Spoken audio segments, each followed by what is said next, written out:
चलिए, आप सभी का स्वागत है इतिहास में। और क्या हाल है आप लोगों का? चलिए, आइए जल्दी जुड़िए। हम लोग इतिहास को जो पढ़ रहे हैं उसमें गुप्त काल से प्रश्नों की संख्या ठीक ठाक रहती है, इसलिए इस पे ध्यान दें। और विशेषकर यूजीसी नेट वाले, क्योंकि यहाँ से इस समय जो टॉपिक चल रहा है सामाजिक आर्थिक, यहाँ से प्रश्न सामाजिक आर्थिक और जो कला पक्ष है यहाँ से प्रश्न ज़्यादा होते हैं। तो इन प्रश्नों, यहाँ के जो शब्दावलियाँ हैं इन पर विशेष ध्यान दें, क्योंकि शब्दावलियों से प्रश्न होते हैं और यूपीएससी में तो होते ही हैं, साथ में आपके यूजीसी नेट में भी यहाँ से प्रश्न होंगे। और जो सामान्य शब्दावलियाँ हैं वहाँ से आपके टीजीटी पीजीटी वाला भी रहेगा ही। तो टीजीटी पीजीटी पर भी आपके। तो गुड इवनिंग सभी को, शुभम जी, अमरिंदर जी। और हम लोग फिर शुरू करें। कल जो हो रहा था गुप्तकालीन सामाजिक स्थिति की बात चल रही थी। तो गुप्तकालीन सामाजिक स्थिति में हम लोगों ने जो देखा था उसमें यह देखा कि गुप्त काल में समाज वही चतुर्वर्ण व्यवस्था पर आधारित था। और चतुर्वर्ण व्यवस्था में चारों वर्णों को हम लोगों ने देखा था कि चारों वर्ण किस तरह से कार्य कर रहे हैं, उनकी क्या क्या विशेषताएं हैं गुप्त काल में। उसमें ये देखा गया था कि वर्ण के जो परंपरागत कार्य हैं, परंपरागत जो दायित्व हैं उनके, उसका निर्वहन तो करते ही थे, साथ में अपवाद स्वरूप कुछ लोग ऐसे भी थे जो अपने वर्ण के कर्मों को छोड़कर दूसरे वर्ण के कर्मों को अपनाए हुए थे। तो यहाँ इस तरह का कोई ऐसा हार्ड एंड फास्ट रूल नहीं था कि आप अपने कर्म को ही करें, अगर उससे आपका काम नहीं चलता है तो आप दूसरे वर्ण के कर्म को कर सकते हैं। तो ऐसे तमाम उदाहरण गुप्त काल में दिखे थे। यहाँ जो एक साथ मिलने की भी बात है, जैसे शूद्र और ब्राह्मण के बीच कुछ साहित्य, कुछ ग्रंथों में इस तरह की भी बात की गई है। पहले तो परंपरागत रूप से ये माना जाता था कि शूद्र का अन्न ब्राह्मण को ग्रहण नहीं करना चाहिए, लेकिन फिर शास्त्रकारों ने यह भी कहा कि अगर वह आपका कृषक हो, ग्वाला हो आपका, और आपके साथ रहता हो, मित्र हो, तो उसका अन्न ग्रहण कर सकते हैं। मृच्छकटकम में बताया गया कि आप जो है एक ही कुएं से ब्राह्मण और शूद्र सभी पानी पीते थे। तो इस तरह के समन्वय का भाव भी देखने को मिलता है। महिलाओं की स्थिति हम लोग देख रहे थे। तो महिलाओं की स्थिति में, महिलाओं की स्थिति को देखा जाए तो महिलाओं की स्थिति जो है यहाँ बहुत अच्छी नहीं है। साहित्य में, जो गुप्तकालीन साहित्य है उसमें तो आदर्श स्थिति महिला की दिखती है, लेकिन साहित्य के अलावा जो व्यवहारिक जीवन है, इतिहासकारों का मानना है कि व्यवहार में महिला की स्थिति दयनीय थी, स्थिति दयनीय थी। हालांकि साहित्य में, गुप्तकालीन साहित्य में इसकी स्थिति आदर्शमय दिखती है, आदर्शमय दिखती है। आदर्शमय इसकी स्थिति साहित्य में दिखती है, जैसे कालिदास के जो साहित्य हैं उसमें दिखती है, अमरकोश में दिखती है। महिलाओं की जो आदर्श स्थिति की बात देखें तो यहाँ पर पत्नी को जो पत्नी के संबोधन के जो शब्द मिलते हैं वो प्रिय शिष्य, सचिव, तो इस तरह के संबोधन के शब्द पत्नी के संदर्भ में मिलते हैं, यानी वह सलाहकार के रूप में जानी जाती है। अमरकोश में बताया गया है कि महिलाएं क्या हैं, शिक्षिका के रूप में भी महिलाओं का उल्लेख हुआ है, जिन्हें उपाध्याय या उपाध्यायी जैसे शब्दों का प्रयोग इनके लिए किया गया है। तो कुछ महिलाएं जो शिक्षण से जुड़ी हुई थी वो शिक्षण कार्य करती थीं। गुड मॉर्निंग प्रकाश चंद्रा जी। तो ये आपके महिलाओं की जो सामान्य स्थिति है। अब महिलाओं के संदर्भ में इनकी दयनीय स्थिति क्यों है? दयनीय स्थिति का जो सबसे प्रमुख कारण है वो है शिक्षा का न मिलना। शिक्षा महिलाओं को उपलब्ध नहीं हो पा रही है। शिक्षा उपलब्ध न होने के पीछे जो सर्वप्रमुख कारण है कि कम उम्र में विवाह, कम उम्र में विवाह। शिक्षा वो मुख्यतः जो परंपरागत शिक्षा है वो वैदिक शिक्षा ही मानी जाती है। तो उपनयन संस्कार उनका नहीं हो रहा है, उपनयन संस्कार नहीं हो रहा है तो वो वैदिक शिक्षा ग्रहण कैसे करेंगी? तो उपनयन संस्कार नहीं हो रहा है तो वैदिक शिक्षा नहीं ग्रहण कर पा रही हैं। शिक्षा ग्रहण करने का समय भी नहीं है क्योंकि कम उम्र में ही विवाह हो जा रहा है। याज्ञवल्क्य के अनुसार महिलाओं का उपनयन नहीं हो सकता। वो इसका अधिकारी उन्हें नहीं मानते हैं। वो कहते हैं कि इनका विवाह ही उपनयन है, तो विवाह के समय ही उसी को ये उपनयन मान लेते हैं। तो इस प्रकार से शिक्षा इन्हें नहीं मिल पा रही है। लेकिन अमरकोश में उपाध्यायी शब्दों का प्रयोग है। तो कुछ ऐसी महिलाएं होंगी जो विदुषी होंगी। यहाँ आप महिलाओं के विवाह की जो बात आती है तो विवाह में अनेक प्रकार के विवाह। सामान्य जो प्रचलन में विवाह है वो एक वर्ण का समान वर्ण में है, लेकिन साथ साथ अनुलोम और प्रतिलोम विवाहों का भी जिक्र है। तो अनुलोम विवाहों का भी जिक्र है। अनुलोम विवाहों में आपने कुछ विवाहों को देखा था। प्रतिलोम, अनुलोम में क्या होना चाहिए? यहाँ उच्च वर्ण का वर हो और निम्न वर्ण की कन्या हो। निम्न वर्ण की कन्या होती है, ये आपका अनुलोम विवाह है। और प्रतिलोम विवाह में उच्च वर्ण की कन्या होती है और निम्न वर्ण का वर होता है। निम्न वर्ण का वर होता है।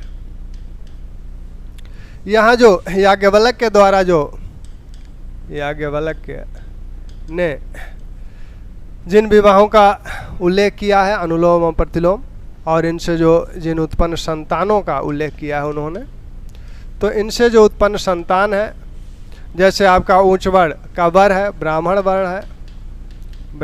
वर है और कन्या आपकी क्षत्रिय है, तो इससे जो संतान उत्पन्न होगी उसे कहा जाएगा मूर्धाभिषिक्त।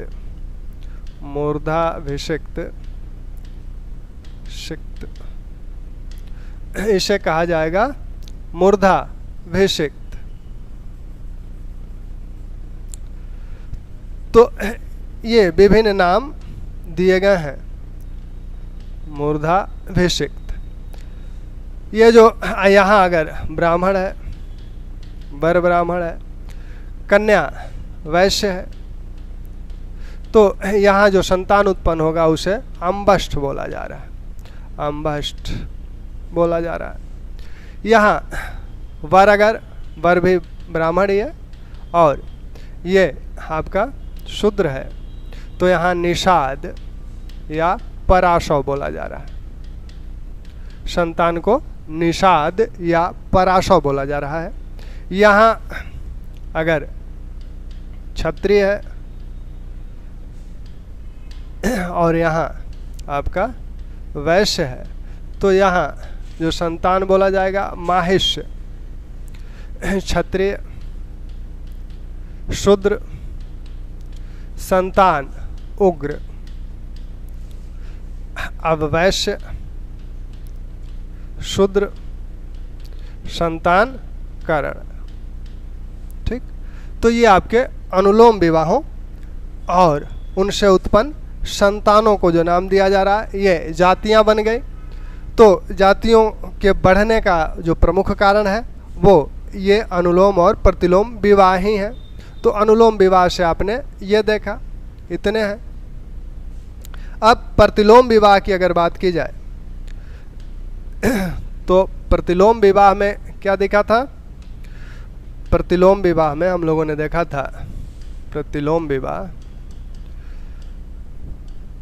यहाँ अब उच्च वर्ण की कन्या होगी, उच्च वर्ण की कन्या होगी और निम्न वर्ण का वर होगा, निम्न वर्ण का वर होगा और संतान जो होगी उसके अलग नाम दिए जाएंगे। यहाँ भी, यहाँ जो उच्च वर्ण के वर हैं, उच्च वर्ण की कन्या है, मान लीजिए ब्राह्मण कन्या है और क्षत्रिय वर है, तब उच्च वर्ण की कन्या है, निम्न उससे निम्न वर्ण का वर है, तो यहाँ जो संतान उत्पन्न होगी उसे श्रुत बोला गया है।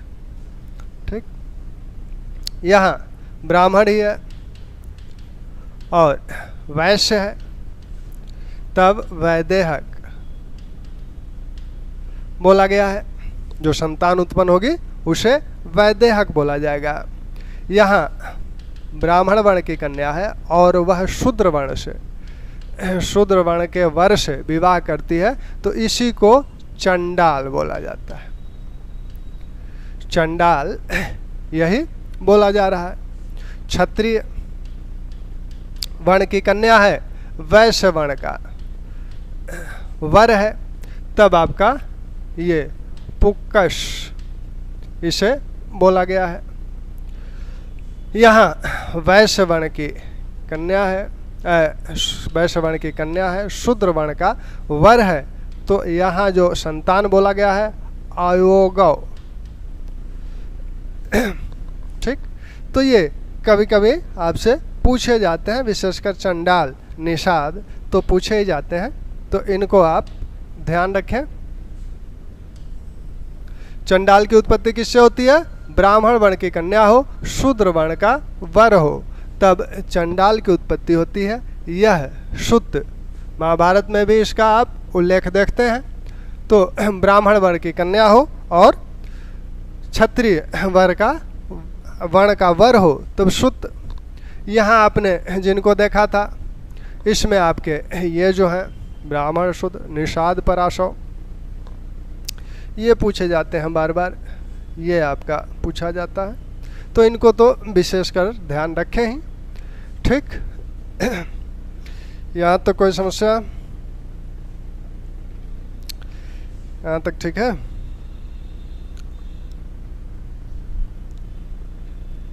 अब हम लोग आए महिलाओं की, यह तो अनुलोम और प्रतिलोम विवाह की बात हुई। अब महिलाओं के विवाह में पुनर्विवाह की जो बात है, जैसे विधवा की या अन्य पुनर्विवाह की, तो पुनर्विवाह की अनुमति शास्त्रकार देते हैं कि नहीं देते हैं? तो पुनर्विवाह की अनुमति बृहस्पति नहीं देते हैं। बृहस्पति पुनर्विवाह की अनुमति नहीं देते हैं। बृहस्पति पुनर्विवाह की अनुमति नहीं देते हैं। नारद और पराशर, नारद और पराशर पुनर्विवाह की अनुमति देते हैं। नारद और पराशर पुनर्विवाह की अनुमति देते हैं। नारद और पराशर ने कुछ निम्न स्थितियां बताई हैं कि इन स्थिति में महिला पुनर्विवाह कर सकती है, जैसे पति की मृत्यु हो जाए या वह नापाता हो जाए, उसका पता न लगे, पति पतित हो जाए, वह जो है क्लीव हो जाए यानी नपुंसक हो जाए, ऐसी स्थितियों में पुनर्विवाह हो सकता है। तो ये जो कंडीशंस बताते हैं कि इन कंडीशंस में पुनर्विवाह हो सकता है, यानी मर जाए, पतित हो जाए,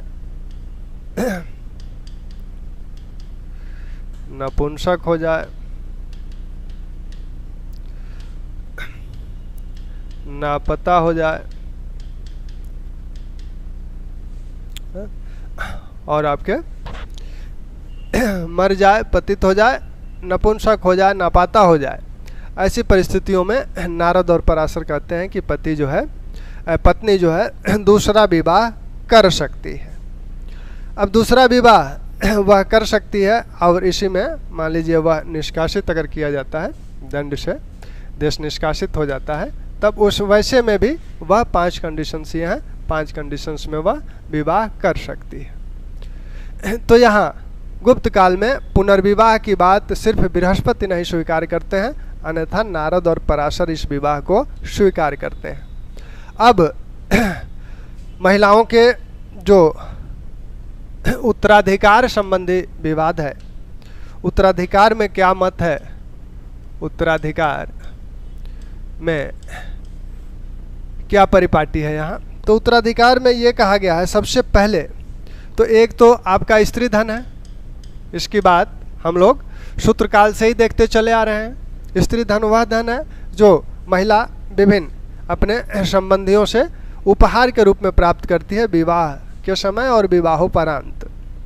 तो विवाह के समय वो माता पिता द्वारा और पति द्वारा उपहार प्राप्त करती है, उसके बाद भी उसके सगे संबंधी उसे उपहार देते रहते हैं, तो उसी को स्त्री धन कहा गया है। और इस काल में कात्यायन ने आकर, कात्यायन ने स्त्री धन को 2 भागों में बांट दिया, सौदायिक और असौदायिक। यह ऐसा धन है, इसे स्त्री, इसमें कौन कौन वो शामिल करते हैं, इसमें शामिल करते हैं माता पिता और पति द्वारा, माता पिता पति द्वारा प्राप्त धन। इसे वह बेच सकती है, बेच सकती है। तो यह जो धन है असौदायिक, माता पिता पति द्वारा उपहार में प्राप्त हो रहा है, इसे वह बेचने का भी उसके पास अधिकार है। यह अन्य संबंधियों द्वारा, अन्य संबंधियों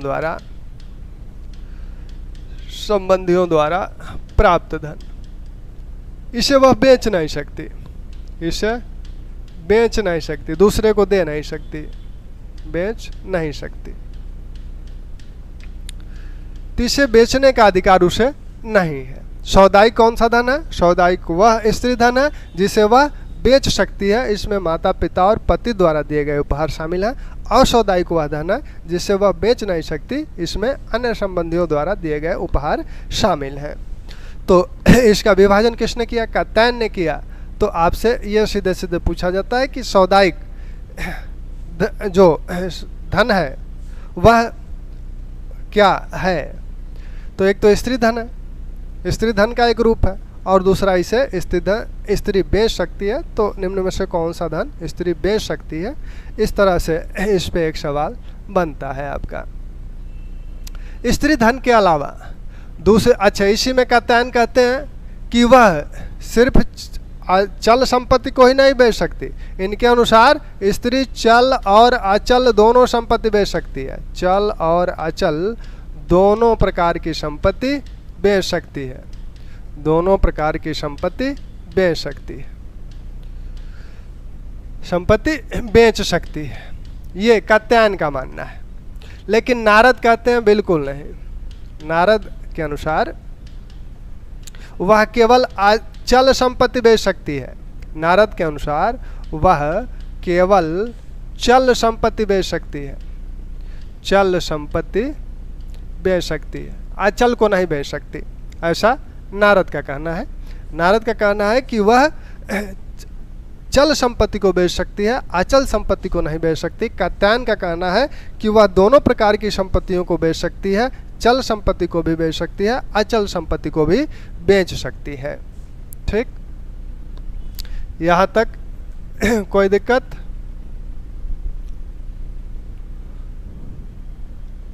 नहीं, चले आगे।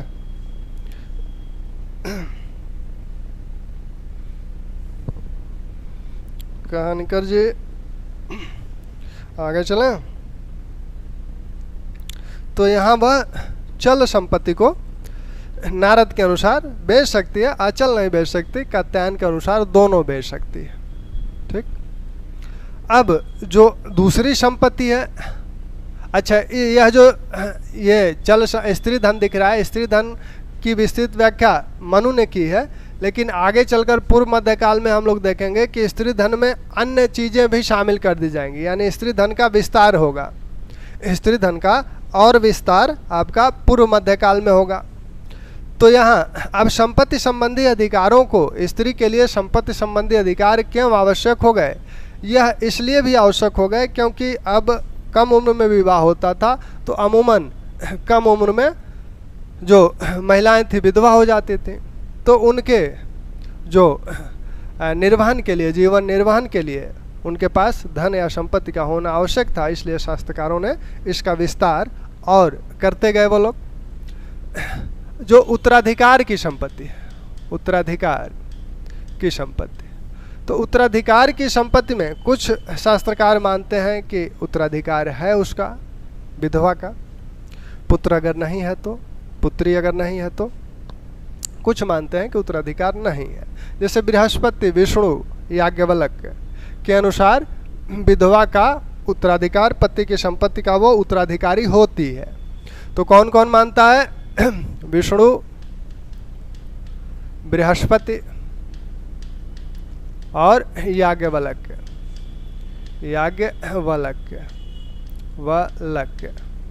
कहते हैं कि विधवा को,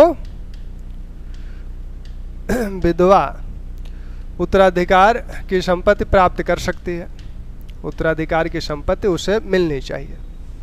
लेकिन नारद, कात्यायन विधवा को संपत्ति, विधवा को उत्तराधिकार की संपत्ति का अधिकारी नहीं मानते हैं। कौन कौन मानता है?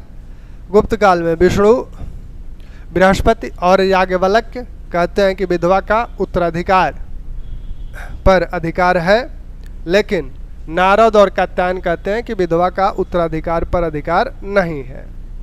नारद कहते हैं कि यह राज्य का कर्तव्य है कि वह विधवा का भरण पोषण करे। उन्हें वह उत्तराधिकार का अधिकार नहीं देते हैं और कहते हैं कि यह राज्य का कर्तव्य है कि वह विधवा का भरण पोषण करे। तो कौन कहता है राज्य का कर्तव्य है विधवा का भरण पोषण करना? नारद कहते हैं राज्य का कर्तव्य है कि वह विधवा का भरण पोषण करे, विधवा का भरण पोषण करे। ठीक।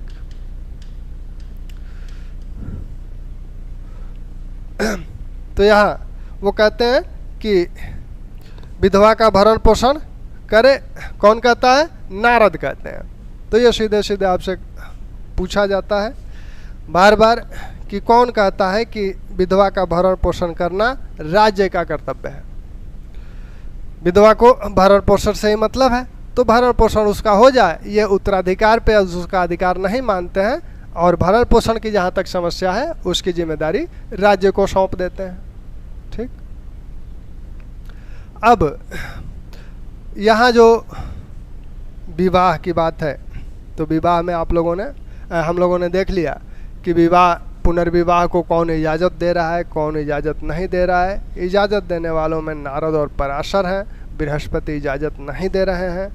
उत्तराधिकार की संपत्तियों के संदर्भ में याज्ञवल्क, विष्णु और बृहस्पति उसे उत्तराधिकारी मानते हैं, लेकिन आपके नारद और कात्यायन उत्तराधिकारी नहीं मानते हैं। कात्यायन ने विधवा को नहीं माना है, लेकिन उसके स्त्री धन में वो उसे अधिकारी मानते हैं। स्त्री धन में आपने देखा कि 2 भागों में उन्होंने बांटा था और उसे चल और अचल संपत्ति को बेचने का भी अधिकार उसे दिया था। और कात्यायन स्त्री को नाम क्या देते हैं? धनहरी। कात्यायन स्त्री को क्या कहते हैं? धनहरी।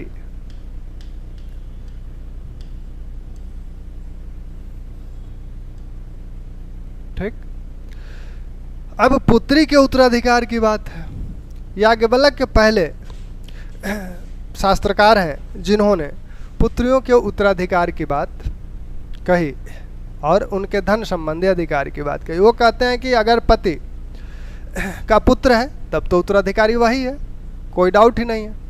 अगर पुत्र नहीं है तब वैसे में उसका उत्तराधिकारी विधवा होगी और उसके बाद उसकी उत्तराधिकारी उसकी पुत्री होगी। अगर पुत्री है तो, पुत्री है तो मान लीजिए पुत्र नहीं है, केवल पुत्रियां हैं, तो उसकी उत्तराधिकारी पुत्रियां होंगी विधवा के पश्चात।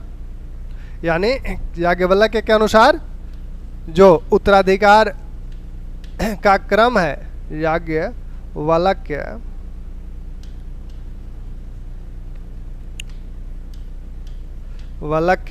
के अनुसार पति की संपत्ति है।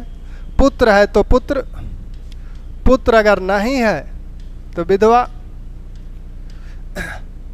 और अगर पुत्री है तो विधवा के पश्चात पुत्री।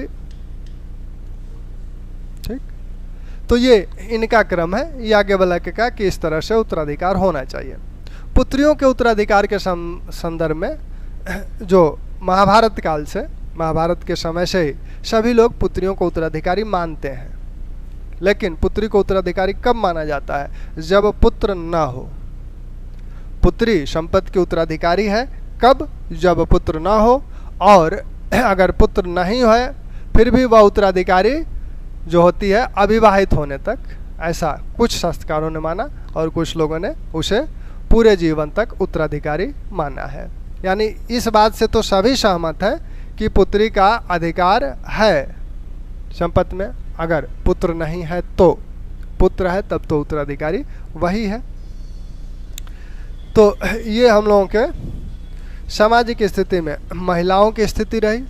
यहाँ से ढेर सारे प्रश्न बनते हैं। इसी तरह के प्रश्न बनते हैं कि कौन उन्हें धनहरी कहता है, कौन स्त्री धन को 2 भाग में बांटता है, कौन उन्हें चल अचल संपत्ति दोनों बेचने का अधिकार देता है, कौन विधवा के उत्तराधिकार को स्वीकार करता है, कौन स्वीकार नहीं करता है, कौन पुनर्विवाह की इजाज़त देता है, कौन पुनर्विवाह का विरोध करता है।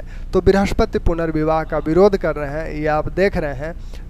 बृहस्पति का मानना है कि स्त्री को पुनर्विवाह नहीं करना चाहिए। अगर वह विधवा हो जाती है तो उसे तप और संयम का जीवन व्यतीत करना चाहिए, हो सके तो। अगर नहीं ऐसा कर सकती है तो उसे सती हो जाना चाहिए। यानी बृहस्पति कहते हैं कि वह तप और संयम का जीवन व्यतीत करे, विधवा तप और संयम का जीवन व्यतीत करे अगर ऐसा कर सकती है तो। अगर ऐसा नहीं कर सकती है तब वह सती हो जाए। सती अनिवार्य नहीं है।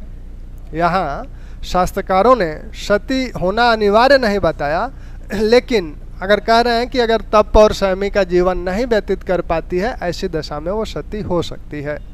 और सती प्रथा संबंधी सबसे पहला जो अभिलेखीय साक्ष्य है वो भी आपका यहीं से है, गुप्त काल से ही है।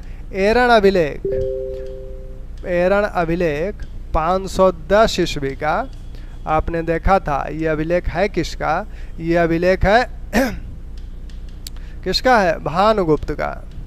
भानुगुप्त का यह अभिलेख है। और भानुगुप्त के मित्र गोपराज एक युद्ध में मारे गए और इनके मृत्यु पर इनकी पत्नी जो है सती हो गई। तो गोपराज मारे गए थे और इनकी पत्नी सती हो गई। इस बात का उल्लेख इस एरण अभिलेख में हुआ है। यानी सबसे पहला जो सती प्रथा संबंधी अभिलेखीय साक्ष्य है वह यह एरण अभिलेख ही है। ठीक। अब महिलाओं की सभी स्थितियां लगभग सभी इनके सेक्टर हो गए। अब महिलाओं में एक स्थिति आती है जो वेश्याओं की। तो वेश्याओं के विषय में कहा गया है कि इस काल में वेश्याएं हैं और देवदासियां हैं। वेश्याएं, देवदासियां, इन दोनों का उल्लेख आपको मिलता है। और वेश्याएं तो सार्वजनिक उत्सवों के समय सड़कों पे आ जाती थी, ऐसा उल्लेख है। सार्वजनिक उत्सवों के समय सड़क पर आती थी, मतलब बाहर भी वो आ जाती थी। देवदासियों के विषय में कालिदास का स्पष्ट उल्लेख है। पुराणों में भी इसका उल्लेख है। पुराणों में भी देवदासियों का उल्लेख है। कालिदास ने भी इसका उल्लेख किया है। कालिदास कहते हैं जो आपका उज्जैन का महाकाल मंदिर है तो वहाँ पर देवदासियाँ क्या करती थी? नृत्य करती थी। ये द्वादशियाँ करती क्या थी? ये देवताओं के समक्ष नृत्य गान करती थी। देवताओं के समक्ष नृत्य गान करने के लिए इन्हें नियोजित किया जाता था, रखा जाता था मंदिरों में। तो इसका वो महाकाल मंदिर में देवदासियों का उल्लेख कालिदास करते हैं। और यहाँ पे जो है वेश्याओं का भी उल्लेख है। वेश्याओं के साथ समाज का जो रुख है वह न तो भावनात्मक है और न ही इनके प्रति कोई दुराग्रहपूर्ण है, यानी एक तरह से न्यूट्रल है वेश्याओं के प्रति सामाजिक जो समाज।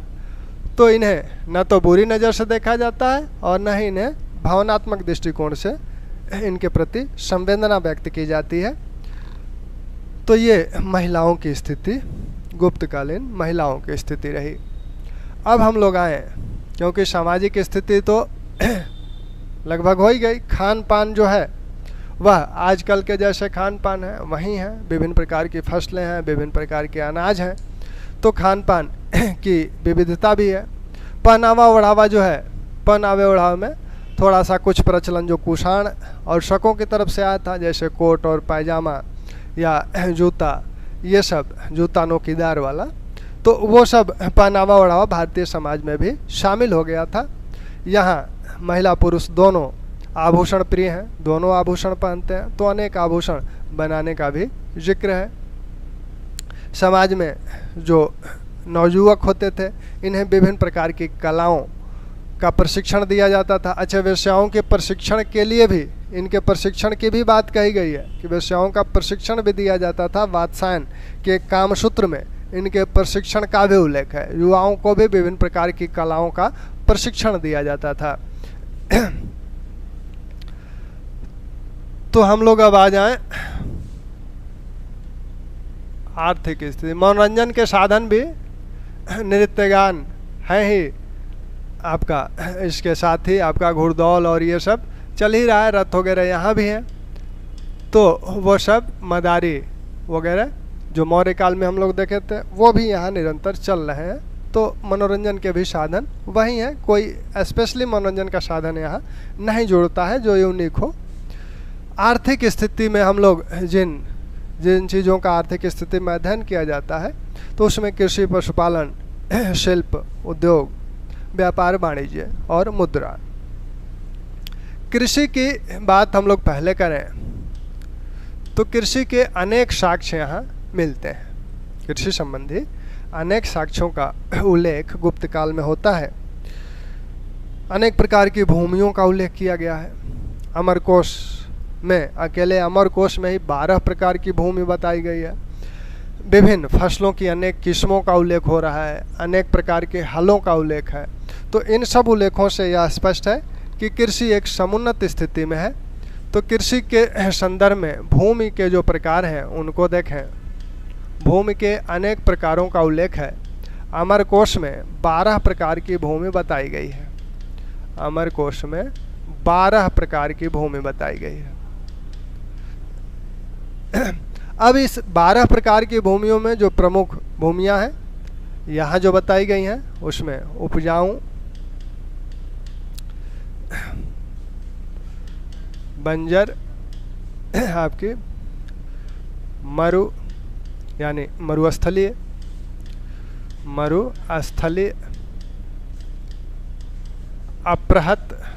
अप्रहत यानी बिना जोती हुई, तो ये बिना जोती हुई ये भूमि है। सादवल यह जो है चारागाह भूमि होती थी। वैसे ही आपके पैकिल कीचड़ युक्त भूमि, कीचड़ युक्त भूमि।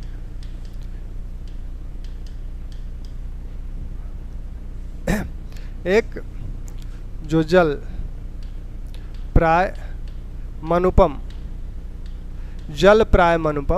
जो जल से घिरी होती थी यानी जलमग्न भूमि होती थी, यह आपकी जल प्राय मनुपम बोली जाती थी। वैसे ही आपके कच्छ भूमि यानी जल से घिरी हुई, जल से घिरी हुई, या तो जलमग्न है और यह जल से घिरी हुई है, कच्छ। ये आपकी, ऐसे ही आपकी शर्करा, यह जो है कंकरीली भूमि होती थी, कंकड़ वाली, कंकड़ीली। और ये इसी का एक रूप शर्करावती, यह जो भूमि है यह है आपकी रेतीली भूमि, रेतीली। शर्क रावती, इसको, यह रेतीली भूमि है। फिर जो है आपका देव मातृक, बिना वर्षा वाली भूमि, वर्षा जल से सिंचित भूमि, देव मातृक बोली जा रही है, वर्षा जल से सिंचित भूमि। वैसे ही नदी मातृक, नदी मातृक, इसे अमरकोश में नदी मातृक कहा गया है, जो नदी से सिंचित, नदी के जल से सिंचित जो भूमि हो उसे नदी मातृक बोला गया है। तो ये भूमि के जो प्रकार हैं आपके, जिसे अमरकोश में बताया गया है, इसके अलावे भी कुछ अन्य भूमि के प्रकार हैं, लेकिन इसको आप, एक तो उपजाऊ, बंजर, मरु यानी मरुस्थली, अप्रहत बिना जोती हुई, जिस भूमि पे कभी हल नहीं चला हो वह अप्रहत भूमि बोली जा रही है। सदावल चारागाह वाली भूमि है। पैंकिल कीचड़ युक्त भूमि है। जल प्राय मनुपमम, जलमग्न है, जल में डूबी हुई भूमि है, और यह जल से घिरी हुई कच्छ भूमि को बताते हैं। शर्करा कंकरीली भूमि है, और इसी का दूसरा रूप आपकी रेतीली भूमि है, शर्करावती। देवमातृक, ध्यान रखिएगा, वर्षा जल से सिंचित भूमि है, और नदी मातृक नदी के जल से सिंचित भूमि है। इस देवमातृक के उल्टा एक नाम का उल्लेख हुआ था मौर्य काल में, अदेव मातृक, यानी जिस भूमि पर बिना वर्षा के भी अच्छी उपज हो उसे अदेव मातृक कौटिल्य ने बोला था। और कौटिल्य कहते हैं कि राज्य की विशेषता बताते हैं और कहते हैं कि उस राज्य में अदेव मातृक भूमि भी हो, यानी अगर वर्षा न भी हो तो भी उसमें उपज हो जाए। तो इसकी उल्टी जो भूमि है अदेव मातृक, जो कि बहुत अच्छी भूमि मौर्य काल में मानी गई है, यहाँ भी वो होगी। और एक तो देवमातृक है ही, जो वर्षा के जल से सिंचित हो रही है। तो ये अमरकोश में ये भूमि के प्रकार हैं। अन्य जो भूमि के प्रकार हैं, खील, अर्धखील, बार बार पूछे जाते हैं ये, वन और अप्रहत। खील वह भूमि है जिस पर 1 वर्ष तक खेती नहीं हुई है। सॉरी, अर्धखील, इसको अर्धखील को ऊपर आप करें तो अर्धखील वह भूमि है जिस पर 1 वर्ष तक खेती नहीं हुई है। 1 वर्ष तक खेती नहीं हुई है, 1 वर्ष तक जोती नहीं गई है, जोती नहीं गई है। खील जो है वह भूमि है जिस पर 3 वर्ष तक, जो 3 वर्ष तक जोती नहीं गई है। खील जो 3 वर्ष तक जोती नहीं गई है, अर्धखील जो 1 वर्ष तक जोती नहीं गई है, और वन जो 5 वर्ष तक जोती नहीं गई है, यानी 5 वर्ष तक इस पर हल नहीं चला है। अप्रहत जो कभी नहीं जोती गई है, जो कभी नहीं जोती गई है। तो परती के ये प्रकार होंगे, अर्धखील और खील और वन। वैसे परती खेत जो 1 वर्ष तक परती हैं, जो 3 वर्ष तक परती हैं, और जो 5 वर्ष तक परती हैं। लेकिन जो अप्रहत है यह कभी नहीं जोता गया है, यानी एक तरह से यह जंगल की भूमि है जिस पे कभी हल चला नहीं है। ठीक। छिद्र भूमि, वांत, यह ऐसी भूमि है जो जिस पर खेती होती भी थी नहीं भी होती थी, जिस पर खेती होती भी थी नहीं भी होती थी, दोनों के लिए प्रयोग की गई है। मौर्य काल में यह खेती न होने के अर्थ में प्रयोग की गई है और आगे पूर्व मध्य काल में यह खेती होने के रूप में प्रयोग की गई है। तो इस प्रकार दूसरी जो प्रकार है आपका, एक भूमि आपका ब्रह्मदेह, ब्राह्मणों के संदर्भ में इसका उल्लेख हुआ था, और एक भूमि अग्रहार। ब्रह्मदेह वह भूमि है जो ब्राह्मणों को दान दी जा रही है, ब्राह्मणों को दान दी जा रही है, ठीक। और यह आपका मंदिरों को दान दी जा रही है, मंदिरों को दान दी जा रही है। तो ब्रह्मदेह जो ब्राह्मणों को दान दी जा रही है और अग्रहार जो मंदिरों को दान दी जा रही है, ये दोनों बार बार पूछे जाते हैं। ब्रह्मदेव भूमि कौन सी है, अग्रहार भूमि कौन सी है, तो इसका ध्यान रखें। ब्रह्मदेव वह है जो, तो नाम से ही स्पष्ट है, अग्रहार वह है जो मंदिरों मठों को दान दी जा रही है। तो ठीक, अब भूमि के संदर्भ में एक और शब्दावली है, अक्षय निवि, अक्षय निवि क्षय। यह शब्दावली प्रयोग की गई है आपके धनदह अभिलेख में, जो कुमार गुप्त का धनदह अभिलेख है उसमें यह प्रयोग की गई है। तो इसका मतलब यह है कि यह भूमि पहले किसी को दान दी गई थी, यह भूमि पहले किसी को दान दी गई थी और बाद में क्या हुआ कि इस भूमि की इस दान को क्षय कर दिया गया और फिर ये दोबारा किसी को दान दी गई। तो उस प्रकार की भूमि आपकी अक्षय निवि क्षय भूमि कही जाती है, ठीक। अपहृत निवि भी, इसका भी प्रयोग हुआ है, यानी यह भूमि जिसे दी जाती थी वह किसी दूसरे को इसे दान नहीं दे सकता, स्वयं उसका प्रयोग करेगा। ऐसा नहीं है कि वह दूसरे को इस भूमि को दान दे देगा।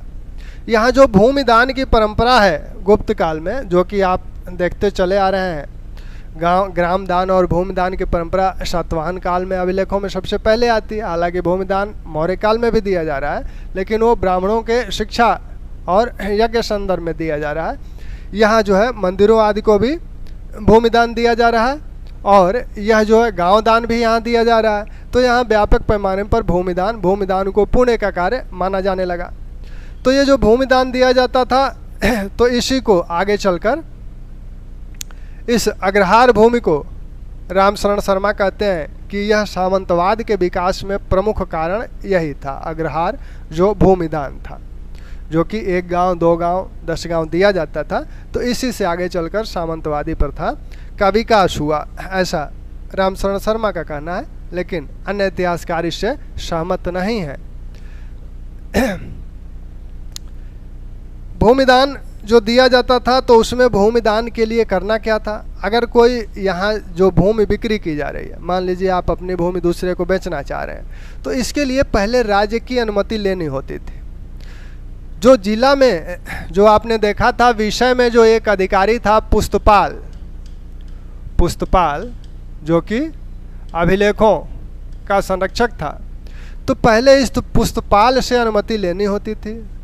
पुस्तपाल देखता था कि हाँ भूमि में आपकी मिल्कियत में है कि नहीं, आप उसके अधिकारी हैं कि नहीं, जिसको बेच रहे हैं किस उद्देश्य से बेच रहे हैं, विक्रय कर रहे हैं। तो पुस्तपाल उस पर अपनी रिपोर्ट लगाता था, कहाँ, विषय समिति में। विषय समिति में उसकी रिपोर्ट लगाता था और इस विषय समिति के अनुमति पर ही वह भूमि बेची जा सकती थी। इस पर राज्य कुछ शुल्क भी लेता था। जैसे आज आप रजिस्ट्री करने जाते हैं कचहरी में, तो वहाँ आपसे राज्य कुछ शुल्क लेता है, भूमि की मिल्कियत तय की जाती है कि किस प्रकार की भूमि है, उसकी मिल्कियत क्या है, उसी हिसाब से शुल्क लिया जाता है। तो वैसे उस समय भी यही किया जाता था। अगर राज्य को कोई भूमि दान करनी है और राज्य उसका स्वामी नहीं है, क्योंकि कुछ भूमियाँ ऐसी थी जिस पर राज्य का स्वामित्व था, कुछ भूमियाँ ऐसी थी जिस पर कृषकों का स्वामित्व था। तो किसी कृषक का स्वामित्व है किसी भूमि पर और राज्य उस भूमि को दान करना चाहता है, तो पहले राज्य उस कृषक से उस भूमि को खरीदेगा, फिर उसका दान करेगा। ठीक। कृषि में जो अब भूमि के प्रकार ये हो गए। अनाज में विभिन्न प्रकार के अनाजों का उल्लेख हुआ है और इन अनाजों के संदर्भ में बराह मिहिर ज्योतिषाचार्य हैं, तो बराह मिहिर ने मौसम का पूर्वानुमान लगाया है। वो उन्होंने बताया है कब बारिश होती थी कब नहीं होती थी, तो इस आधार पर फसलों का वर्गीकरण भी किया जाता था। अमूमन 3 फसलें उगाई जाती थी। तो यहाँ बृहत संहिता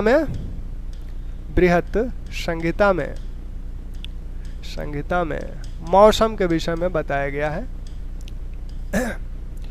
अनाजों की जहाँ तक बात है, तो आज जितने अनाज हैं लगभग सभी हैं। आज जितने प्रकार के दाल पाए जाते हैं, चना है, उड़द है, ये सब दाल जो है उस समय भी थे। जो तिलहन है वो भी तिलहन भी उस समय थे। चावल के अनेक प्रकार बताए गए हैं और चावल का जो एक प्रकार था कलमशाली, यह जो चावल का प्रकार है यह मगध में उपजाया जाता था। और यह क्या किया जाता था, यह जो है रोपा जाता था, यानी पौधा पहले आप उसको थोड़ा सा जब बड़ा हो जाता था तो इसको उखाड़ के वहाँ से फिर रोपा जाता था, जैसे धान रोपा जाता है इस समय। तो ये कलमशाली धान उस तरह से था। एक धान महाब्रीही नाम से एक प्रजाति थी, बंगाल में पाई जाती थी। तो ये धान के हालांकि अनेक 44 धान की किस्में इस समय गुप्त काल में इन 44 धान की किस्मों का उल्लेख हुआ है। तो उन किस्मों से बहुत मतलब नहीं है आपको। कलमशाली और महाब्रीही इनकी महत्वपूर्ण धान की किस्में थीं।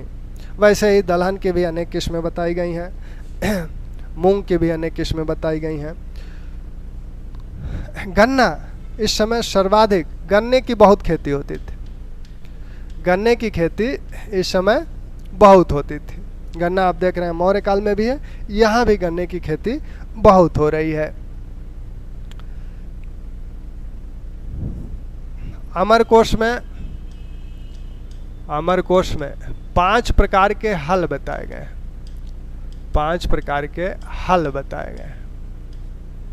हलों के आकार प्रकार कि कौन सा हल से किस तरह की खेती हो सकती थी, तो हलों के प्रकार भी अमरकोश में बताए गए हैं। तो कृषि संबंधी ये, और कृषि के साथ साथ ही आपका पशुपालन भी है और साथ में जो वन है, तो वनों में भी विभिन्न प्रकार की लकड़ियों की बात की गई। जैसे चंदन की लकड़ी, कालिदास कहते हैं कि यह कावेरी और नागपर्णी नदी के किनारे बहुतायत में पाया जाता है। कावेरी चंदन, कालिदास कहते हैं कि चंदन जो लकड़ी है यह कहाँ पाया जाता है, कावेरी और नागपर्णी नदी के किनारे यह बहुत पाया जाता है, बहुतायत में पाया जाता है। इसी प्रकार मसालों की खेती की भी बात होती है। तो मसालों की जो खेती है, कालिदास ये कहते हैं कि जो काली मिर्च और इलायची की खेती मलयगिरी पर्वत पे होती थी। यानी आपका जो ये दक्षिण का केरल वाला तट है, यहाँ पर किसकी खेती होती थी, काली मिर्च और इलायची की। काली मिर्च और इलायची की। कासमस, जो उस समय 570 ईस्वी में कासमस, जो कि मिस्र का एक नाविक था, वह भारत आया था और उसने अपने ग्रंथ में इस काली मिर्च का देश इसे कहा है। दक्षिण को, इस तट को काली मिर्च का देश कहा है। तो इन मसालों की भी उपज बहुतायत में होती है। कालिदासी कहते हैं कि जो कलिंग है, कलिंग तट पे नारियल के वृक्ष बहुतायत में पाए जाते थे। दक्षिण में ताड़ के वृक्ष पाए जाते थे और नारियल के वृक्ष के लिए वो कलिंग तट को कहते हैं कि कलिंग तट पे नारियल के वृक्ष बहुत पाए जाते थे। तो इस प्रकार से नारियल के लिए कालिदास के अनुसार कौन सा तट महत्वपूर्ण है, कलिंग तट जो है। तो इस प्रकार चंदन के लिए वो कहते हैं कावेरी नागपाड़ी, नारियल के लिए कहते हैं कि कलिंग तट। ताड़ पूरे दक्षिण तट पे पाया जा रहा है। तो कृषि संबंधी ये कुछ उल्लेख हैं। और कृषि संबंधी जो कर हैं, करों की बात पहले हुई है, करों की बात पहले हुई है। आपने जो करों को देखा तो भाग, भोग, में, हिरण्य, गुल,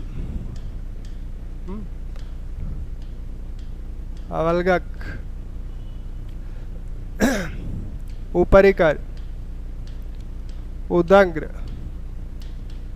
तो इन करों की बात हुई थी। भाग भूमि कर है, 1/6 उत्पादन का 1/6 लिया जाता था सामान्यतः। भोग जो है राजा को समय समय पर जनता जो उपहार, फल सब्जी आदि देती थी, तो वह दूध दही फल सब्जी आदि देती थी, वो भोग था। में जो है यह अनाज रूप में लिया जाता था, अनाज रूप में था। और हिरण्य जो है नकद रूप में जो कर है यह है आपका गुल्म। यह वन क्षेत्र से लिया जाता था और वन के अधिकारी को, वन के अधिकारियों को गौल्मिक, गौल्मिक बोला गया है। गौल्मिक वन के अधिकारियों को, वन क्षेत्र के अधिकारियों को, यानी वन के जो रक्षक थे, संरक्षक थे, उन्हें गौल्मिक बोला गया है। तो इससे जो वन उत्पादों पे जो कर लगता था वो गुल्म बोला गया है। और लगक, यह सेना जब युद्ध करने जाती थी किसी क्षेत्र में, तो उस क्षेत्र के लोग सेना को विभिन्न प्रकार की खाद्य सामग्रियां उपलब्ध कराते थे। तो ये आप जानते ही हैं कि ये अप्रत्यक्ष अतिरिक्त कर था, अतिरिक्त कर है। और उदग्र के विषय में ऐसा माना जाता है कि यह सैन्य एक प्रकार का कर है, या क्योंकि उदग्र की जो बात है द्रंग, राजतरंगिणी में इसका उल्लेख सैन्य छावनी के रूप में हुआ है, तो ये पुलिस एक तरह से कर होगा। तो इन्हीं कुछ करों की बात की गई थी। लेकिन पिंडकर, उदक भाग, इसका उल्लेख मौर्य काल में हुआ है लेकिन यहाँ नहीं हुआ है। तो पिंडकर, उदक भाग यह सिंचाई का कर था और यह सामूहिक रूप से लिया जाता था, समुदाय कर था। इसका उल्लेख गुप्त लेखों में या साहित्य में नहीं है। तो ठीक, अब कृषि के बाद हम लोग जिस आर्थिक स्थिति में, अब कृषि में भी कुछ चीज़ें ऐसी हैं जैसे भूमि, भूमि का सीमांकन। बृहस्पति ने अनेक नियम बनाया है भूमि के सीमांकन का।